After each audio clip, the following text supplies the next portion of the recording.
I say it full-heartedly, but like also sarcastically, right? Because earlier today, I had an issue with my laptop.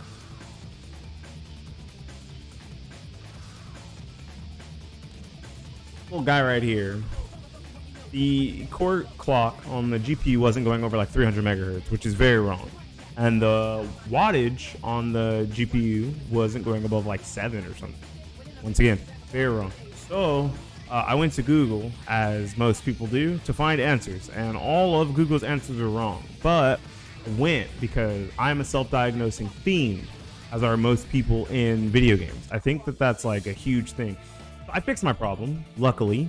It just took rolling back drivers, which none of the things I saw said to do. None of them. I just said, fuck it, let me try rolling back the drivers or removing GeForce Experience. That was the next idea. Someone said to do that because this is a NVIDIA powered graphics, at least wise. It's an NVIDIA powered laptop.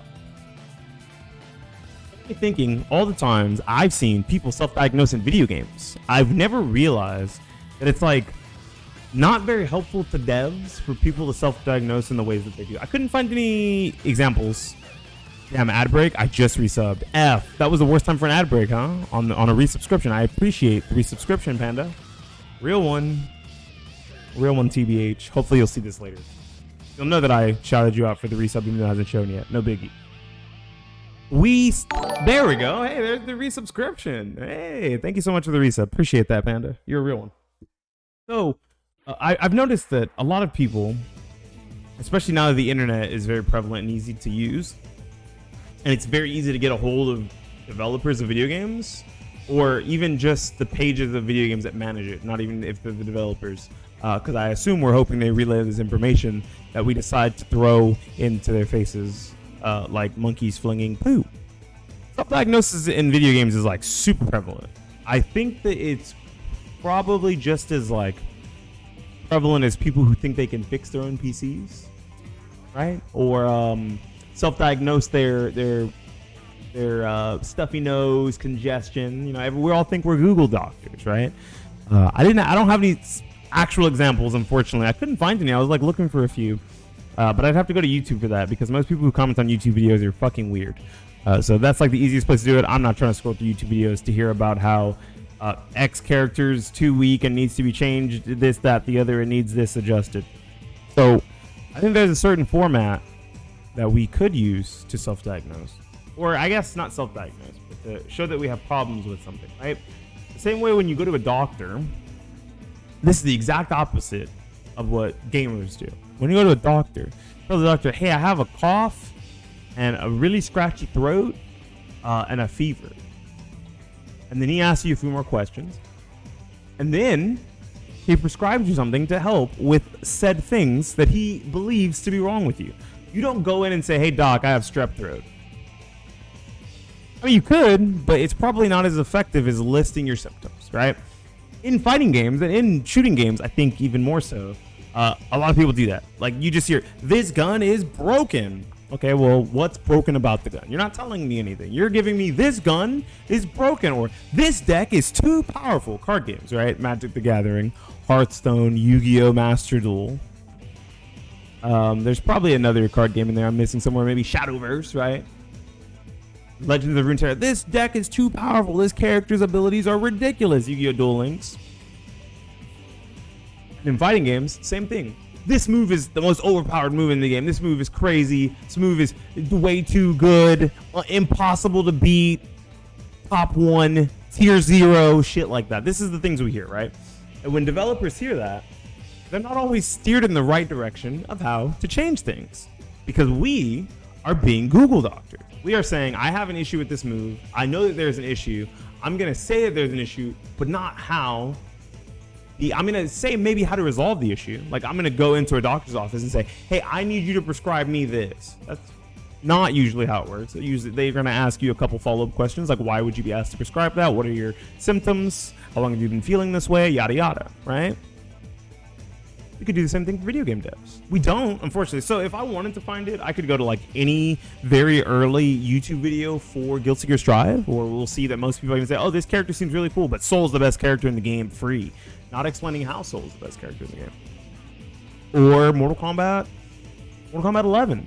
Mortal Kombat Injustice 2 is the same way. A lot of the NRS players are very quick snap and hurry. This is a problem. We don't like this. Fix this. This is stupid. But they don't always say how. So maybe, just a suggestion. And I only say this because I just thought about it, right? I Google doctored myself with my laptop. Maybe not the best idea, but it worked, right?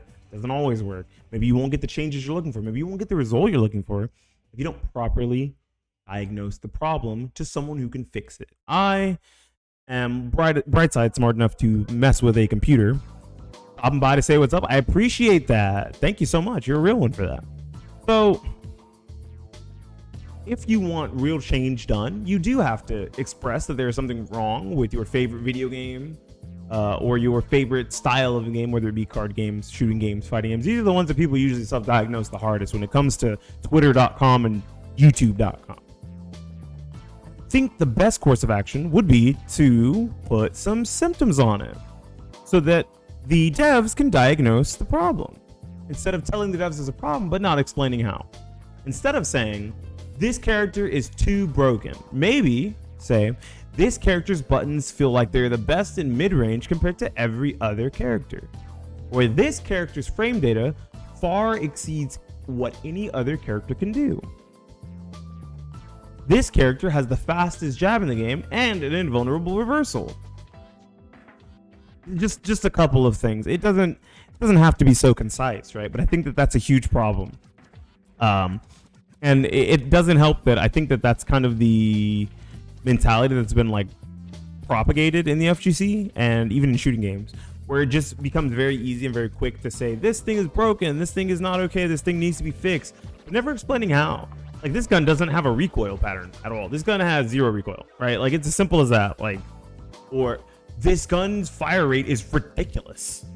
Even something as simple as that makes it a little easier than this gun's broken. This gun's broken. This gun is top 1 best gun in the game. How do I beat this? And typing that on twitter.com on your phone real quick, on your Android or iPhone, and then hitting send tweet to a dev or on a dev page seems way less constructive. Significantly more constructive to give them the cause. Give them the effect so they can tell you the cause, right? We are not in charge of how the game is sculpted. Any game, truly, right?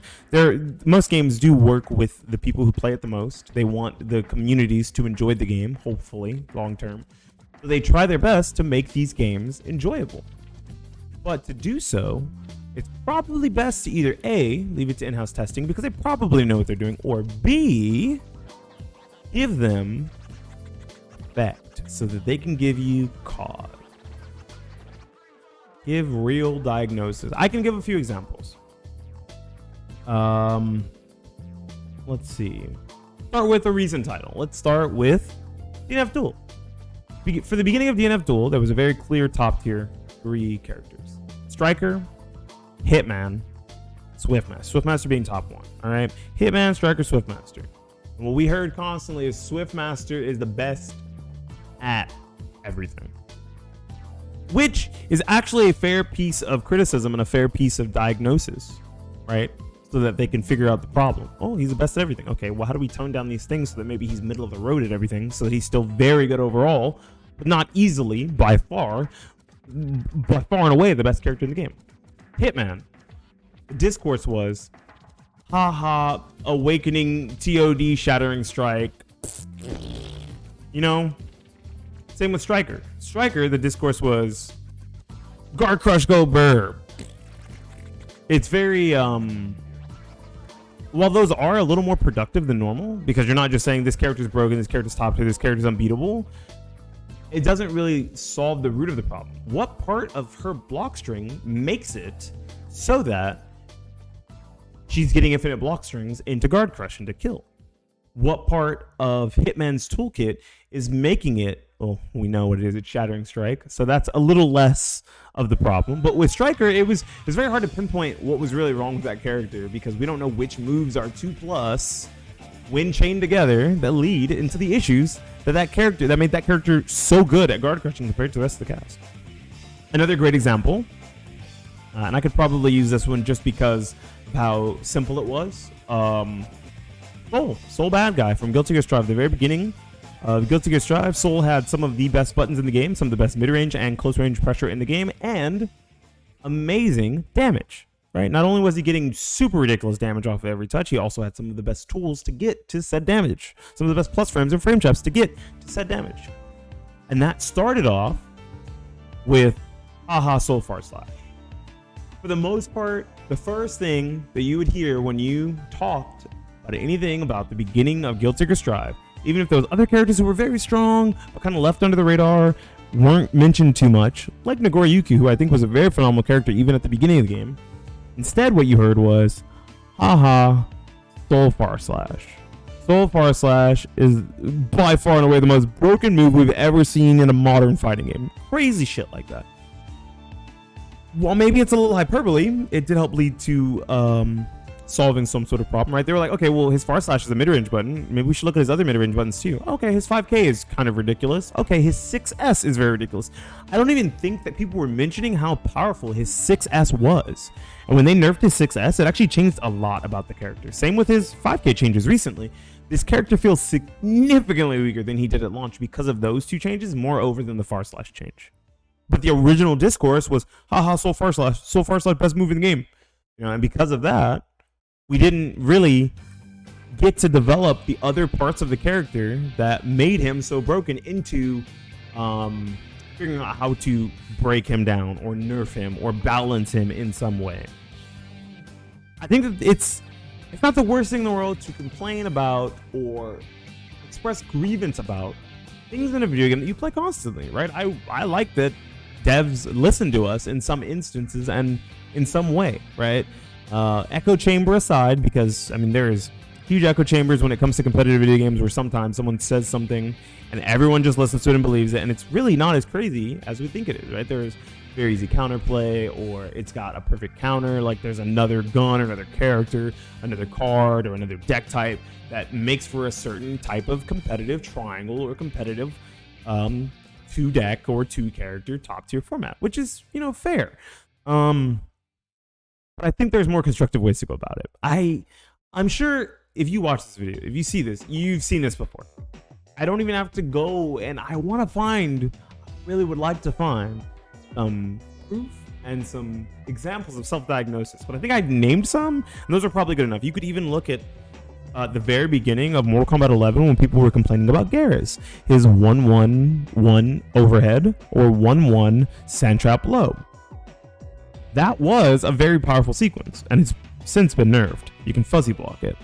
But that wasn't actually one of the strongest things about Garrus, and it wasn't mentioned or talked about or fixed until way later because they removed this very easy brain dead mix and option for Garrus that kept him so strong. And I think he's still one of the stronger characters in MK11 today. He's significantly less powerful because we found the right tools to nerf on the character with no help, truly, from the vast majority of the community. A lot of the community found the simplest thing to complain about. And I think that happens a lot with fighting games and with card games, right? There's a lot of decks that have a very clear counter, but the vast majority of the player base isn't using their entire brain when they play the video game. I don't know if they're staring at the pretty waifu card arts. I'm not sure. I don't know what's happening. But a lot of card game players don't use the entirety of their brain. A lot of shooting game players play with what has been established as the top meta or has been determined by the favorite YouTubers, favorite content creators as strong weapons in the meta. Very strong weapons in the meta. Without digging into it themselves or allowing more of the frame nerds and frame doctors who actually lab games like Call of Duty, Fortnite. Like there's tons of people who go out there and they lab the hit spread patterns and they lab the recoil and the time to reload and the TTK if you're perfect with headshots or body shots. They don't listen to those people all the time. So a lot of times we don't know truly what the most powerful things are in games.